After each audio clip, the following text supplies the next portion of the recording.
feliz Dia das Mães para todas as mães do Maranhão.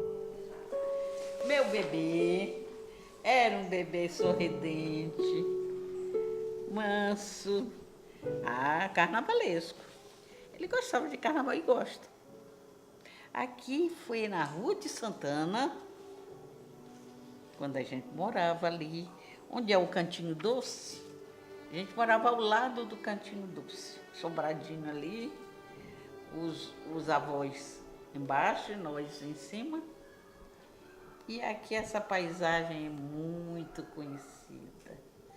A Santana 384. Marcante na vida de todos nós. Sempre feliz da vida.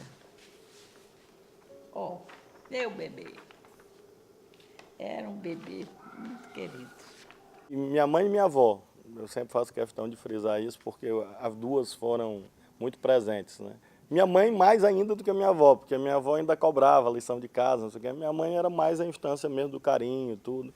Um filhão. Sabe o que é um filhão? É aquele.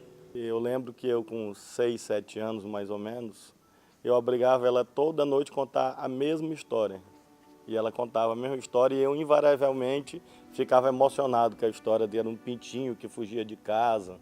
E aí esse pintinho se perdia e demorava. Era um drama, um negócio assim, né? Eu passei a contar para meus filhos mais velhos, o menorzinho ainda não está ainda na fase da historinha. Mas meus dois mais velhos, eu contava essa historinha e aí eu escrevia a historinha, tendo no computador a historinha, porque minha mãe tinha inventado. E eu mostrava para eles, ó, essa história era a história que mamãe contava, a avó de vocês contava. Aí eu escrevia a historinha existe hoje, escrita, em coautoria da minha mãe comigo. A história, no final, tudo dá certo. Eu acho que essa é a lição mais importante. Minha mãe sempre foi muito otimista, né? Primeira vez ele me surpreendeu, porque foi um padre que disse assim, quem é que vai fazer a homilia? Flávio.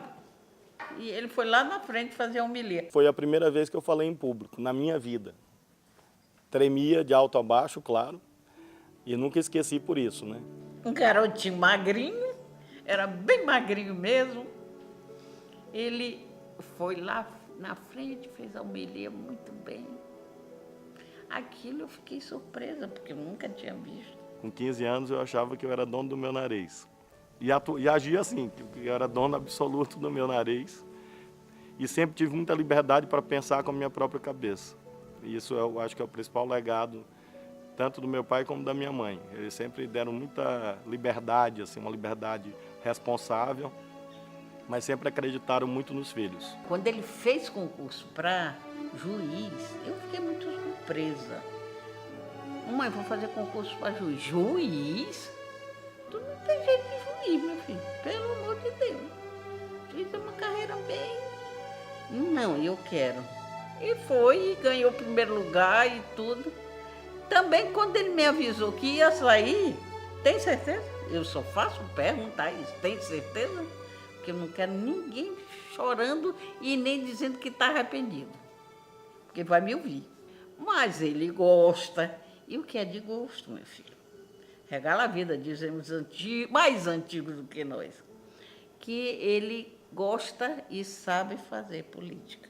Eu lembro que a primeira pergunta política que eu fiz, direta, foi para minha mãe.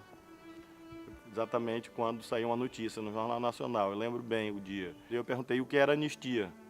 E aí ela falou que meu pai tinha sido cassado, não sei o quê, tinha sido preso pela ditadura, etc. E aí eu liguei aquilo com o que eu tinha visto dos protestos estudantis, enfim, todo aquele ambiente ali.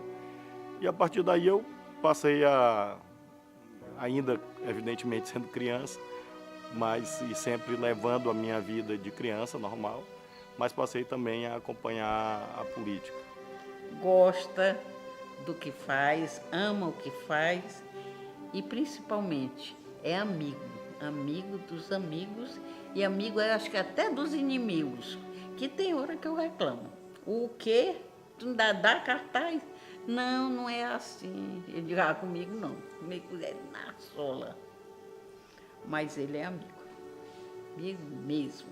Na verdade, eu sempre tive uma formação cristã, católica, e com esse tempero do cristianismo, da teologia da libertação.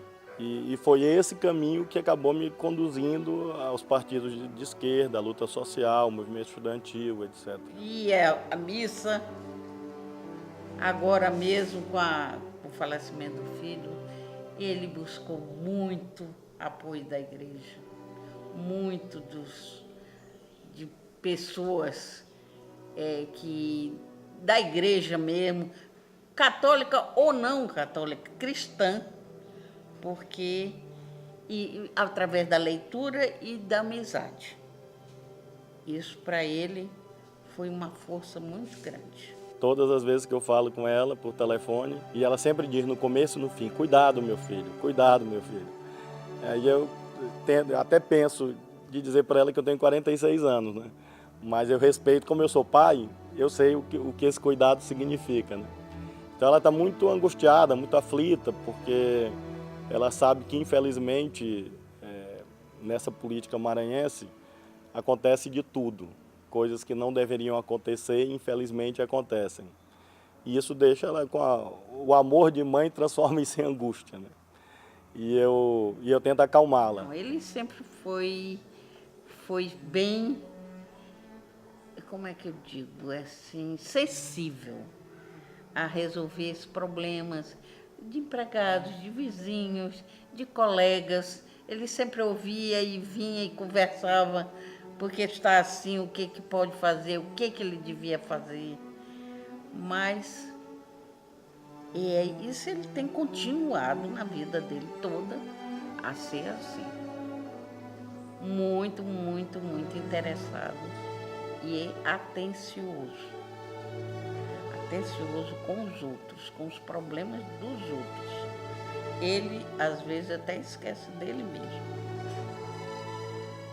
Já não digo nem que ele vá resolver tudo, mas que ele vai querer, vai. Que nós continuemos a caminhar sempre juntos e que esse espírito materno de acolhida esteja sempre no coração de todos os maranhenses. Feliz Dia das Mães para todas as mães do Maranhão.